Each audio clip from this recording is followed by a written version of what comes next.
Nakikita nyo ba yung ating module 2, Unit 1, Basic Exercise?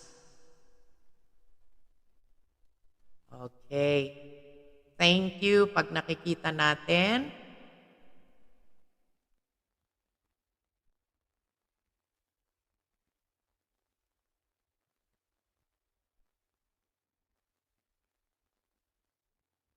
Iba naman ang ating nakikita na. Okay? Alright. So, ang Unit 2 natin, supposedly for discussion, okay, is the basic exercise. Pero nauna na tayo. So, you're very good kasi nagawa na natin ang ating pinaka-basic exercise basing it from practicum ninyo, no? So, yung sa practicum ninyo sa face-to-face, you were able to do that. Yan. And congratulations kasi matataas ang mga scores ninyo. And I know that you already have seen your grades in the portal. Yes? If there are clarifications, just feel free to message me. Although at times, napupunta yung mga message ninyo doon sa spam. So please, huwag kayong magtampo kung hindi ko kayo kaagad nasasagot. If there are clarifications, feel free to ask. Alright? Huwag mahihiyang magtanong. And everybody will be able to be clarified, be aware of. Alright, so yung learning outcome natin dito is to identify appropriate exercise. Kaya marami tayong tinuturo sa inyo because not everybody can be applied to each and every one of you. May mga magaling o may hiyang sa cardio, may mga hiyang sa flexibility, and so on and so forth. Okay? So we try to share a lot of exercises, and also this will help a lot in your final activity, mga anak, na yung ating culmination activity. I don't know if it will push through, but we have our inter-PE competition or inter-fit HW competition from all the classes of the main and even some Cs. Okay? Yun yung pinaka-final practicum natin. Magpapakitang gilas tayo. We are going to showcase everything that we have learned. Okay? And then integrating it into the phases of exercise to warm up the proper and the cool down. So, doon kayo kukuha ng inyong choreography na ipipresent sa lahat ng mga competitions for kung 7:30 class ka, 7:30 ang mga showcase mo na classes and so on. Pati 11:30, 9:30, ganon mga anak. Okay? So you have to prepare for that. And I know that you will enjoy. You will also learn how to solve problems kasi hindi madali na nagpe-perform as a whole class kung may mga nagpapasaway ng mga members. Yeah? So yung mga leaders natin, umpisahan na nating i-prepare ang ating mga groupmates at ating mga sarili para sa ating culminating activity. Okay? So that sa ating pag-aaral ng ating mga exercises, we give our best shots so that we will not be having troubles anymore pag gagawa na tayo ng ating overall culminating activity. Okay? Sa ating klase. That will be for the whole class, ha? Hindi lang per group. Okay. Justify the important role of adhering to the general principles of exercise. And we will learn this one as we go along. And also, ladies and gentlemen, you will already start, okay, your own fitness goals. Ano ba ang dapat ninyong gawin? So, maybe after midterms, gagawa na kayo ng mga exercises na pwede ninyong gawin every other day. Hindi ko naman sinasabi sa inyo mga anak na it should be every day. Every other day, 3 times a week. Okay? So, I will also be collecting that during the finals. And of course, do not forget to take documentaries on that. Yeah? Ilalagay natin sa ating portfolio. What should we do, mga anak? It's very important, no? It's very important kung just tell me if the PowerPoint presentation is moving, ha? Please press 2. Kung nakaka-follow kayo, nagmo-move ba yung ating PowerPoint presentation? Please press 2, mga anak. We are already in the safety precautionary measures. Please press 2. I'm waiting.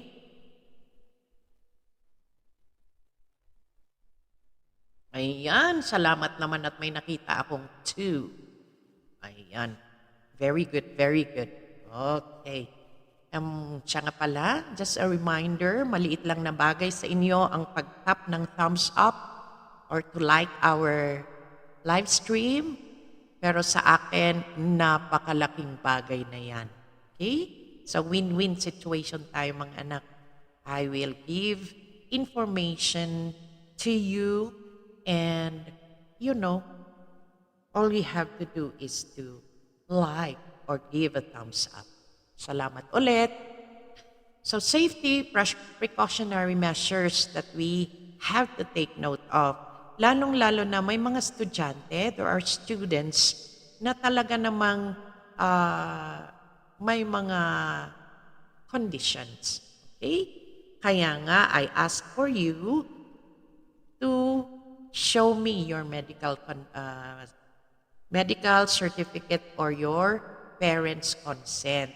And na-appreciate ko naman yung mga parents informing me that alam ko ang advantages in letting my child perform in your fit HW classes, diba? It outweighs the troubles or the problems, okay? Mga ganon na mga sinasabi ng parents. And I do appreciate it, okay? And also, meron din mga parents, meron siyang slight asthmatic bronchitis, pero na-overcome naman niya sa exercise. Please do inform me yung mga ganyan na mga messages ng mga parents. I really, really appreciate all those. Kasi nga syempre, alam nila na importante rin ang physical activity sa atin. I do myself am an asthmatic bronchitis condition, but I was able to overcome it through martial arts. Okay? Paminsan-minsan bumabalik, lalong-lalo na kung matagal ako sa magstay ng may aircon, hindi pwede talaga sa akin yon. Ayan. And then of course, ito ang importante, yung attire natin. That is why we are required to wear our proper uniform, mga anak, so that we can show our best. Okay? There are instances where some of the performers, hindi sila naka-uniform or naka-attire, pero maganda pa rin yung kanilang presentation only because it is asked with the, what we call that? With the situation. Iyon ang kanilang costume. But for us doing physical health and wellness, it is appropriate that we will wear something that is, stretchable, ganon. Okay? Especially so if hindi naman tayo talaga nag-exercise. We can do a lot of things if we are in our proper attire. Okay? One good example, hindi nag-uniform yung or hindi nag-uniform ang isang tao or isang student. Tapos yung mga exercise na required is magbe-bend-bend ka, no? syempre yung kanyang sinuot is kitang-kita na yung dapat makita pag once na mag-bend. Di ba? So you have to wear appropriately para hindi ka rin magka-problema, okay, with your confidence. Alright. Next. Ito ang nakakalimutan natin, but I am very happy to see na may mga flask kayong dinadala. Although some, meron yung nakakalimutan nilang nagdadala, and this is very important. You have to stay hydrated. Okay? You have to stay hydrated, mga anak, para mapalitan ang ating mga natanggal, okay, na-excrete natin ng mga pawis or perspiration. Saan ang venue? No? Ideal venue, dapat tayo nag-exercise. Actually, dapat the very ideal is the what you call that, the track and field, okay, oval. Doon dapat, kaya very lucky ang ating Samsis because we have our oval there. Ayan. Pero syempre, wala tayong magagawa. Pwede rin naman sa classroom, no? Ideally, ang classroom natin dapat well-ventilated. Ayan. Pero syempre, we have to make do with what we have. Okay? So, okay naman. Okay pa naman yung ating classroom. We can also make use of the covered courts. Kaso nga lang, with all the other activities na gumagamit, may mga athletics, yung mga ganon, and other classes, hindi rin tayo pwede lahat doon. Yeah? Ayan. Posture is very important, mga anak, in doing exercises, no? Actually, yung body alignment dito and proper execution niya is medyo nag-i-stoop siya, no? But anyway, back erect, alignment natin, okay, i-check natin every time that we are performing. Now, let's go to the structure of the workout, okay? The first part of the workout, no, in the step 1, is the nature of movements and the intensity. Diba? When we had our first practicum, very basic yung ginawa natin. Meron pa nga tayong mga fundamental position of the arms and feet, no? And very, very simple talaga yung ginawa natin. We also integrated the what you call that? The two basic human movements. And I was very happy with your presentation, no? The main part is the duration, the intensity, and the nature of movement. Okay? As I've said, simple yung una nating ginawa. And then the last part of the workout, the nature of the movement, and the intensity. Okay? So, ayun, do not forget when you do exercises, yung phases, okay, should always be done. What are the phases? They are the warm-up, the proper, and the cool-down, mga anak. Okay?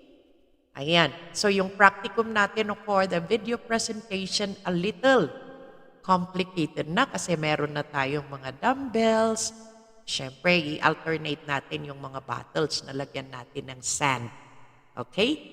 Pag water lang ang nilagay ninyo doon sa bottle, you will not get the optimal, the optimum.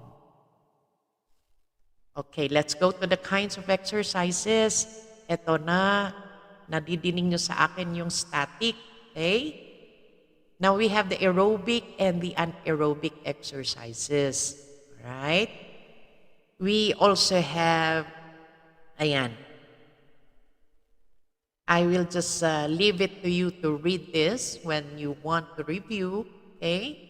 Kasi, syempre, yung ating exercises is a combination of both. Pero, ang palagi nating ginagawa or sinasabi sa ating mga students, especially that we are thinking of the health and wellness mga anak, is for us to do it dynamic. Okay? Eh syempre kung ginawa mo yung dumbbells or your barbell, yung pagbuhat mo ng barbell, galaw ng galaw yung paa mo, it would not be appropriate too. Okay? That is why ang advanced training na yan, kailangan mo talagang anaerobic. But for us, na dumbbells yung ginagawa natin, we really have to do the dynamic. Ibig sabihin, gumagalaw yung ating mga paa. Okay? Alright. Right. Now, syempre pag mga ano natin, we have to take note of the root word, the aero. Okay? Meron tayong terms na aero, which meant oxygen. Okay? Ayan. So, palagi nating isipin yan. And it's very appropriate and timely with our cardiorespiratory fitness exercises. Okay? We also have the resistance training, mga anak. Ito na yung mga ginagawa natin sa fitness gym. I saw a lot when I was checking your fitness exercises, no? Yung ating fitness form. May mga fitness gym kayo sa bahay. Sana all, di ba? Ang galing kasi you can do a lot with that. Okay? Siyempre sa mga wala naman, pwede naman alternative yung gamitin natin.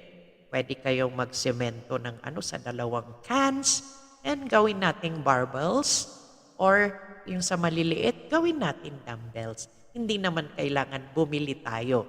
Alright? So, ayan. Ang mga Pilipino, very adaptable. Okay? Kaya nga gustong-gusto tayo ng mga foreign countries because of our adaptability. Okay? Ayan, so flexibility exercise, dynamic stretch, ballistic stretch, yung static stretch. I-take note din ninyo itong mga anak kasi I will be asking this in the midterm examination. Okay? So itong LS natin na ito, I will repurpose it. I-ano ko lang sa yung mga, what you call that? Yung mga videos, paliliitin ko siya. Okay? So that all you have to do is to check. So please check it out also pag in-upload ko na yung ating video, yung mga videos na from this LS. Okay? Ayan. Ito naman yung pinagawa ko nung practice natin, no? Yung ating neuromotor exercises. This is very nice. Ayan. Okay? So, parang Superman. This is checking the balance, the stability, and the agility and coordination. Pag wala talagang coordination kasi mga anak, no? Mahirap gawin ito. And then, of course, balance. Yeah? Yan. Babae na yung nag-demonstrate dyan. Kaya kung nakaya ng babae, kaya rin natin. Siyempre, do it slowly. Yan. Now, what are the elements of workout or the phases of exercises? We have the warm-up phase, right? Sa ating presentation, medyo binawasan natin.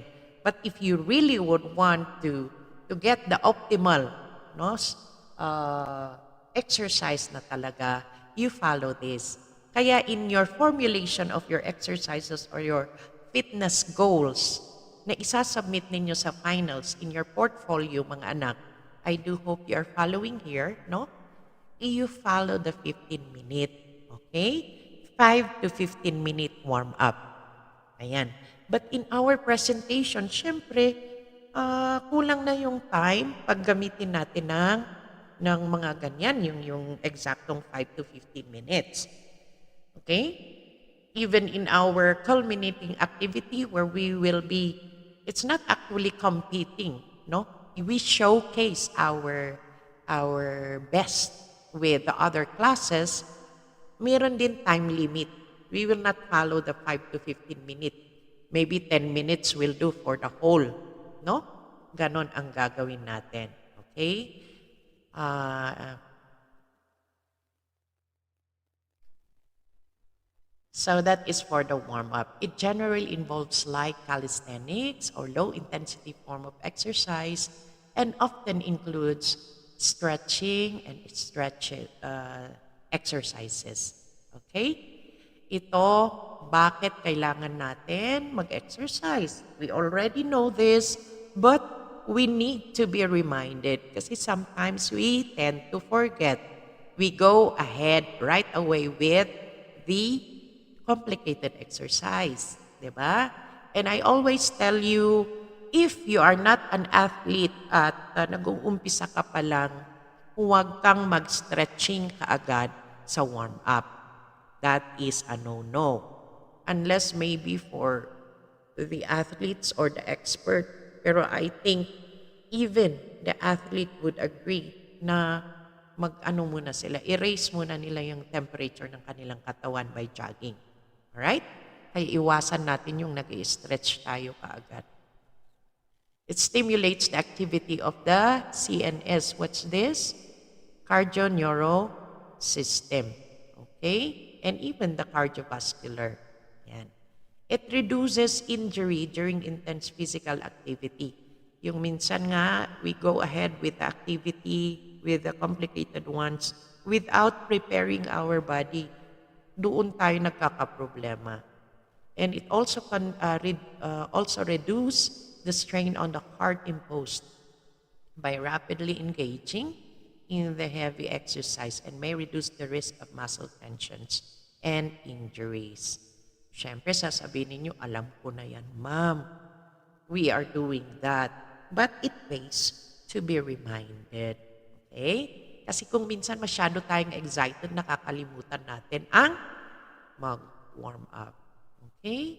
Now we have here the workout or conditioning phase or the so-called proper. Ito na yung proper, ito na yung medyo mabibigat na yung ating gagawin.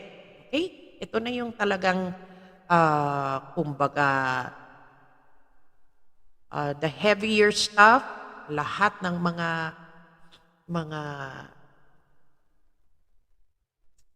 anong tawag doon? Complicated, all the things or the combos that you need to do, you find it there in the conditioning or the proper. Okay?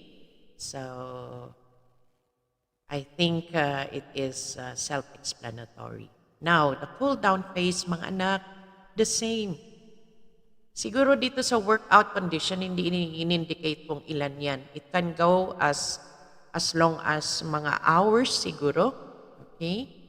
But yung pinakaano is 30 minutes. Okay? Ayan. Now, the cool-down phase, we go back to the 5 to 15-minute period of low-intensity exercise that immediately follows the primary conditioning phase. Ito yung mga anak, this will gradually lower the body temperature and allows the blood from the muscles towards the heart. Ayan. Para hindi tayo mag-collapse. Static stretching exercise can relax the muscles in the cool-down phase. Eto na. Dito na tayo pwedeng mag-static stretching. Okay? Okay, I'm back. Alright, so ganyan, ladies and gentlemen. The example was on the OA. Okay? OA yung kanilang areas, but they also make use of it for exercises.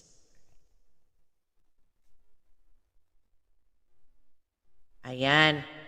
Ito na yung sinasabi ko sa inyo, yung fitness goal setting.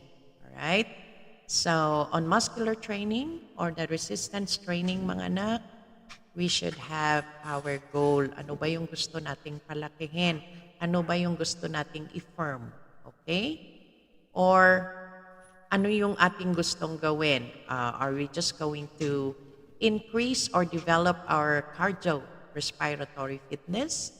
Or would we want to make our muscles bigger? Ang mga ganyan. Or just to make it firmer. Okay, to firm. Ayan. So, nandyan yung hypertrophy, nandyan yung muscular endurance, and we have the muscular strength. So, take note mga anak, itong mga ito, I might be asking this in the examination. Okay? So, lahat ng mga discussion natin. But anyway, we will discuss about the examination later on. All right? Now, the vascular training, cardiovascular training, ito na yung ating it raises the heart, no? As the term implies, it talks about the heart. So, kailangan natin, no? For some people, do this for weight loss purposes. Okay? Ano ba ang gusto mong gawin? Just to be fit, to be slim, ganon. Okay? And we go on the flexibility training. Ang ating activity for the flexibility training will be a dance. So I'm going to teach you. So we will not be doing much of this. I will just going to teach you rumba. If you are familiar with rumba, the Latin, okay? Yung mga stretches natin kasi, mostly, yung nakatayo tayo na, ginagawa natin yung stretching while doing the dance. Alright? Kasi you can easily do that naman while lying. Ayan. So, gusto kong i-share sa inyo yung rumba for the flexibility. On balance and stability, ayan, sana magagawa natin ito, but we already don't have the balance beam. And intended for, this is intended yung itong balance and stability intended for gymnastics already. Okay? So, mga anak, this one is the FIT formula. What are those? I think you learned this in high school and even in the elementary. But fear not if you only heard this during our discussion today. The FIT formula is the frequency. How often do you work? So yung sinabi ko sa inyo, okay lang ang 3 times a week. Okay? Pero kailangan natin ng 3 times a week. Because even if we are busy, you really have to find time to exercise kasi kailangan yan ng katawan. Intensity. How hard do you work out? Okay? You started your training siguro, tawag doon, nag-jumping jacks ka ng 30, and then you don't want to do it anymore because your goal is supposedly jumping jacks na 100. Okay? So, intensity. And then time, how long would you work out? Actually, mga anak, 5 minutes to 10 minutes workout kung consistent tayo. Ito 5 to 10 minutes workout is very good every day. Okay? If you do it twice, maganda ang 2 hours. Twice a week, 2 hours. Pag 3 times a week, pwede ang 1 hour. Ganon mga anak ng ating But also dependent on your training. Kung ano yung goal mo na isi-set up. And what type of exercises would you want to do? Ito na yung ating FIT formula. Okay? So we have here standard exercise, no? Yung sa FIT formula natin, 4 times per week sa mga iba, 70% of your maximum heart rate. Ito na yung ating ginawa sa ating fitness test form. 4 time, 45 minutes. Okay? And then, your type is walking. Ayan. Okay rin naman kung mag-walk ka how many kilometers, ilang minutes na yon. 'Di ba? So it is dependent entirely on your goals. The frequency naman, yung frequency natin, 3 times per week. Okay? Ilang beses ba? Ganon. Okay?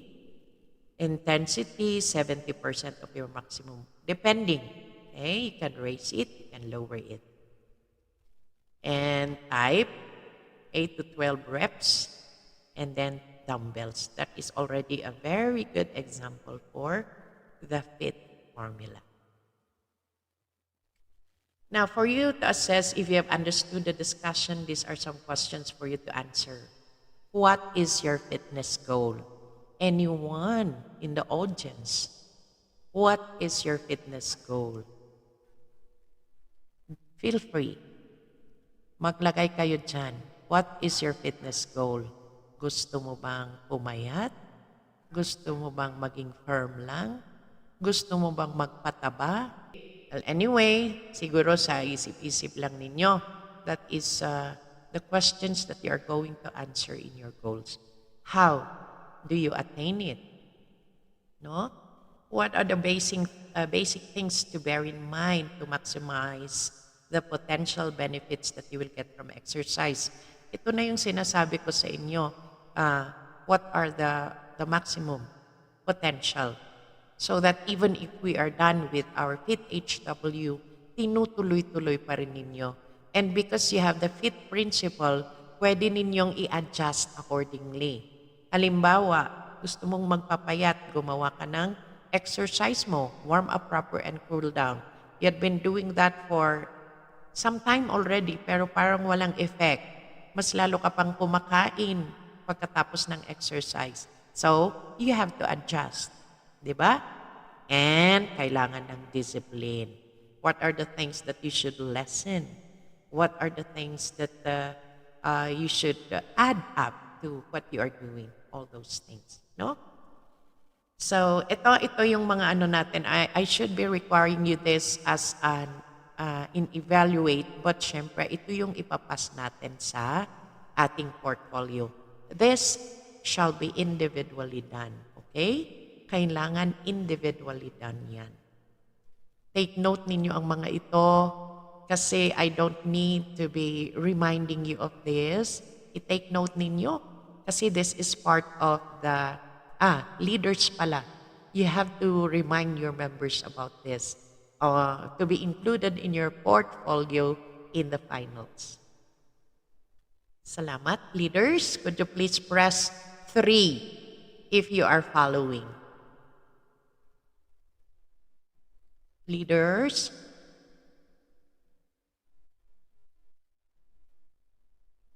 please remind your members that you're going to pass this fitness goal. Yung exercise ninyo, sarili ninyong exercise. Thank you, Sender. Thank you, Clark. Thank you, Pastillas. Thank you, Charlene. Thank you, Cass. I only have 3 leaders here. 5 leaders. It's only 1 class pa. Saan yung mga iba? Joy V, thank you.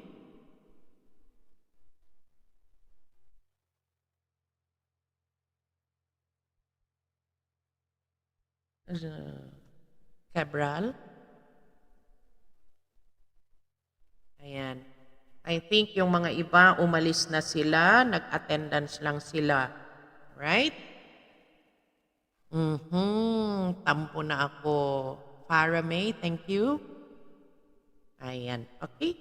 So, we have more than 5 already who answered they understood. I do hope all the leaders will have to remind their members regarding this. Okay? Actually, tapos na tayo. So, thank you if you are done with the presentation. Ma'am, would it be possible for you to send the presentation in G class? I always will send the presentation, of course, mga anak, for you to be able to, as I've said, I'm going to repurpose it medyo mahaba kasi ang 2 hours. So I intend to repurpose it into shorter videos. So ladies and gentlemen, yung ating examination naman. Okay? Yung examination natin will be written. Okay? Mag-written exam tayo. And then I will be announcing na lang through our group chat kung paano ba yung gagawin natin, no? But you will have to review from the very beginning. Remember, I discussed physical education. Tama? Yung physical education, the objectives or the aspects of physical education, and then the two basic human movements, the fundamental position of the arms and feet, and also do not forget to go back into our discussion of the self-testing activities. Ano pa? Yung video ng ating syllabus. Okay? You need to review the video of our syllabus. So, i-type ko dito. Ang ating A is on physical education. B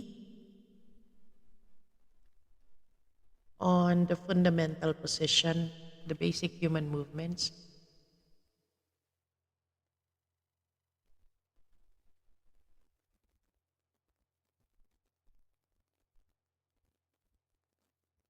What else? Yung ating syllabus presentation.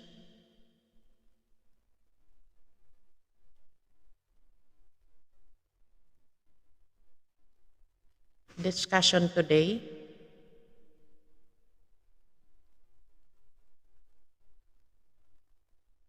Fitness. Discussion in the fitness. The ones found in your fitness test.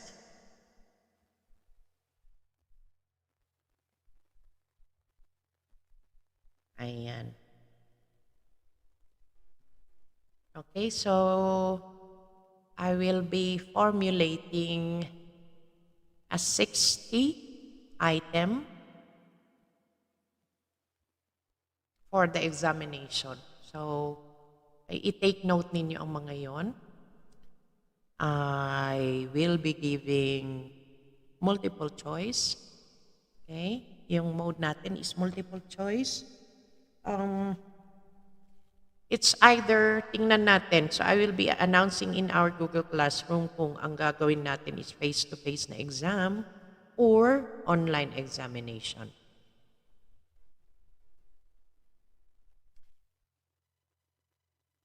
Ayan. Siyempre, alamin din natin kung ano ang importance ng ating katsiga. Ano ba yung katsiga? Oh. Anong mga pinaggagawa natin doon? I might be asking those questions, no? So, ayun lang. Unless you have some questions, mga anak.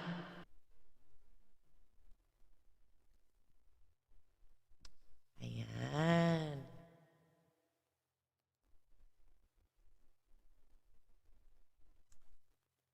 Thank you very much for coming.